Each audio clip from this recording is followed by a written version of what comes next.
Hi, we're on day 4 of our 25 Days to Christmas devotional. This one is called Jesus' Family Tree. Have you ever examined your family tree? I did when I was in elementary school. A family tree is a diagram that shows all the individuals who make up your family, from your great-great-great-great-grandparents all the way up to you. Some people love to research their family tree because they like to find out where they came from and who they're related to. It can be especially fun to discover if you're distantly related to a famous person from history, like George Washington or Thomas Edison. You might think Jesus' family tree would be full of some of the wisest, most influential, and most righteous people who ever lived. But the truth is, Jesus' family tree had quite a few names on it that we wouldn't necessarily want to brag about having in our family. Abraham was a liar who pretended his wife was his sister.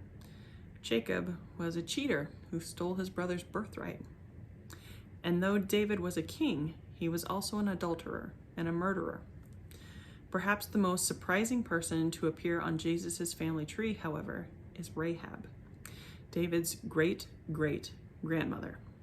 In Jesus' time, Jewish culture didn't regard women very highly, so it's surprising that Rahab is mentioned in Jesus' genealogy at all.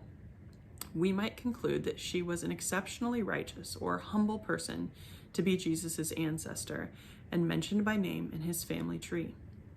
But when we read her story, we find out that she was not only a Canaanite, which was an enemy of the Israelites, and an idolater, but she was also a woman with a very bad reputation. Respectable society wouldn't have had anything to do with this woman, yet God changed her heart, he changed her life, and he included her in the master plan. He gave her an important part to play in giving the promised land to his people, and he even included her in his own son's family tree.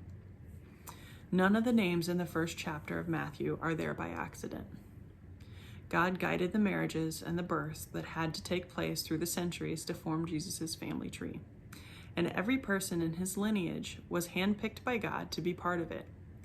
I'm willing to bet that most of the people had no idea during their lifetime of the way God was using them in his much bigger plan to save the world. That's an important truth for us to remember. Our lives might seem obscure or unimportant or broken or sinful, but God can use every person who's ever been born and fit us exactly where he wants us to be in his plan for the world. Would you pray with me? Lord, thank you for the reminder that you are willing to use any of us, regardless of the mistakes we've made or the way we've messed up in the past, as long as we are available to you.